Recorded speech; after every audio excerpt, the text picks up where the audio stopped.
Alicia reached for Jonathan's phone, intending only to turn off his alarm so he could sleep in on his birthday, but before her fingers could even brush against it, he snatched it away from the nightstand like it was some sacred artifact. "Don't you dare touch my phone, Alicia," he snapped, his eyes flashing with something she couldn't quite place, anger, panic, or maybe both. She froze, startled by the sharpness in his voice. In her other hand, she still held the carefully wrapped gift box containing the luxury watch she had spent months saving for. The excitement she had felt just moments ago dimmed as hurt spread through her chest. "I was just turning off your alarm," she said softly, trying to keep her voice even, "so you could sleep in today. It's your birthday, after all." Jonathan barely looked at her, his attention was already back on his phone, his fingers moving swiftly over the screen as if whatever he was doing was far more important than this moment with her. She swallowed the lump forming in her throat and extended the gift toward him. "Here, I got you something." He took the box with one hand, his eyes never leaving his phone. "Thanks," he mumbled absent-mindedly before carelessly setting it aside without even opening it. Alicia felt something inside her crack. She had sacrificed so much, cutting back on her daily coffee runs, skipping lunches out with friends, even turning down a trip with her family, all to afford this watch. A watch he had once admired in a store window, one he had spoken about wistfully, and now, it sat untouched beside him, as insignificant as an afterthought.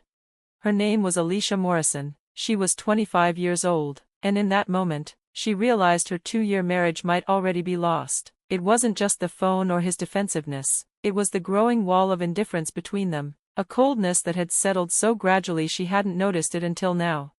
Jonathan hadn't always been like this. When they first met at a tech conference, he had been charming and attentive, eager to hear her thoughts on everything from artificial intelligence to their favorite movies. As an IT security specialist, Alicia was used to men either being intimidated by her technical skills or trying to explain her own field to her. But Jonathan, a marketing executive, had been different, at least, that's what she had thought. Lately, though, he was distant, he worked late, was glued to his phone, and grew irritated whenever she asked about his day. She had chalked it up to stress. His upcoming performance review at work was a big deal, possibly leading to the promotion he had been striving for. She wanted to believe that once that stress was gone, things would go back to normal. That evening, as Jonathan showered, Alicia's phone buzzed on the nightstand. It was a message from her best friend, Kate. "I need to show you something, don't freak out." Curious, Alicia opened the message. Her breath caught in her throat when she saw the screenshot. It was Jonathan's dating profile. The profile picture was one she had taken of him just a few weeks ago, during their weekend trip to San Antonio. Beneath it, his bio read, "Successful professional seeking meaningful connection, newly single and ready to explore what life has to offer." Newly single? They had just celebrated their anniversary last month. Alicia's hands trembled as she stared at the screen. She heard the shower turn off, but she forced herself to stay calm. Taking a deep breath, she deleted the message and placed her phone face down. When Jonathan emerged from the bathroom, she smiled as if nothing was wrong. But something inside her shifted. A quiet, simmering anger took root. She wasn't going to confront him, not yet. First, she needed to understand exactly what she was dealing with. Alicia had always been practical, methodical, the very qualities that made her great at her job. Over the next few days, she maintained the perfect facade, watching Jonathan closely while keeping her emotions in check. She noted every secretive glance at his phone, every late-night excuse, every dismissive answer. The $5,000 watch still sat on his dresser, untouched. When she asked if he liked it, he barely looked up. Saving it for a special occasion, he muttered, without even recalling the brand she had chosen so carefully. She remembered their early days, staying up all night talking, the way he used to bring her coffee just the way she liked it. She remembered their wedding day, the way he had looked at her with what she thought was love. Had that man ever truly existed, or had she just been seeing what she wanted to believe? One afternoon, while Jonathan was at work, Alicia sat at his laptop. Checking his personal files had never been something she would have considered before, but now, she felt no hesitation. He had erased his browser history, but he had forgotten about his automatic backup syncing to their shared cloud. A rookie mistake. What she found made her stomach turn. Multiple dating profiles, secret email accounts, conversations with at least 3 different women. In one particularly painful exchange, he described her as boring and too focused on her career. When one woman asked why he hadn't left his wife yet, his response chilled her. Financial reasons. Once I get this promotion, I'll have the cushion I need. Alicia closed the laptop, her pulse steady but her mind racing. So that was it. He was using her, biding his time until he could afford to leave her behind. The pain was sharp, but beneath it was something stronger, determination.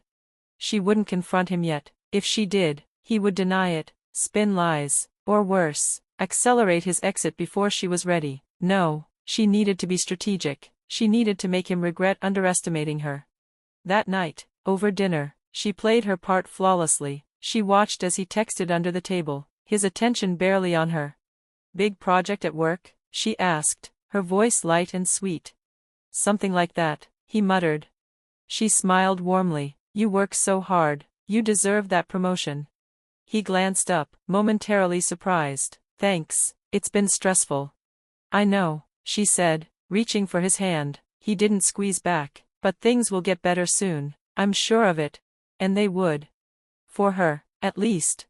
After dinner, she excused herself, claiming she needed to finish a work project. Instead, she locked herself in their home office, opening her laptop with a new sense of purpose. If Jonathan was looking for connections online, she would give him exactly what he was searching for. And he would never see it coming. I had always been the distant wife, the one too caught up in my career, too focused on building a future, or at least, that's how Jonathan saw it. He never stopped to think about the late nights I worked to make sure we had everything we needed, the way I tried to reach out to him even as he was already looking past me. No, in his mind, I had driven him away. He ignored the times I asked him to talk, the moments I tried to reconnect. Instead, he had already started searching for my replacement while still enjoying the benefits of being married to me.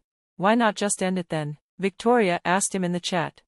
"Timing," he replied. "I'm up for a big promotion that should be announced in a month. Once that's secure, I can make my move. Starting over takes financial stability." He added, "I didn't plan on meeting someone like you in the meantime, but I'm glad I did." I closed my laptop, my hands trembling. My entire marriage, my life with him, had been nothing more than a financial decision in his eyes. I had been reduced to a stepping stone, a placeholder until he could secure a future without me.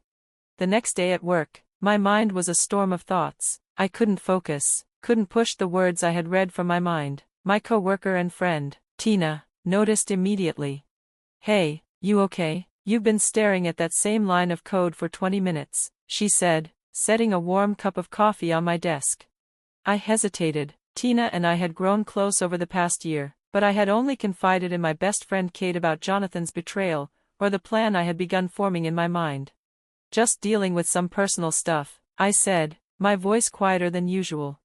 Tina studied my face, her eyes full of concern. "Alicia, I know you. Something's really wrong. Whatever it is, you don't have to handle it alone."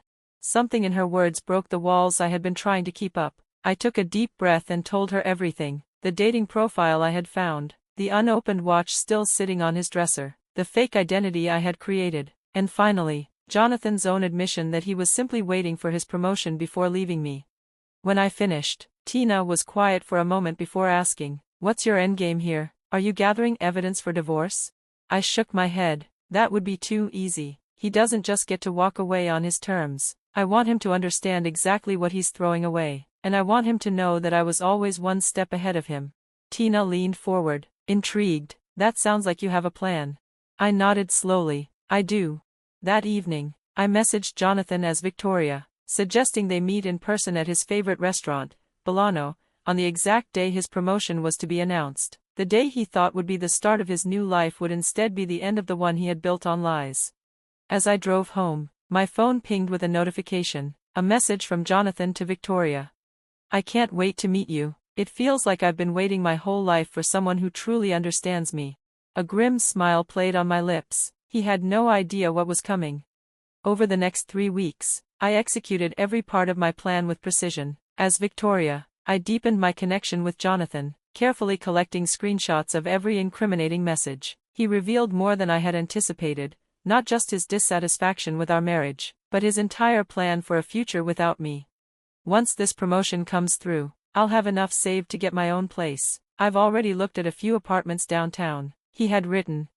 Each message was another knife to the heart. while I had been trying to save our marriage, working extra hours to buy that expensive $5,000 watch he had never even opened, he had been preparing to leave me.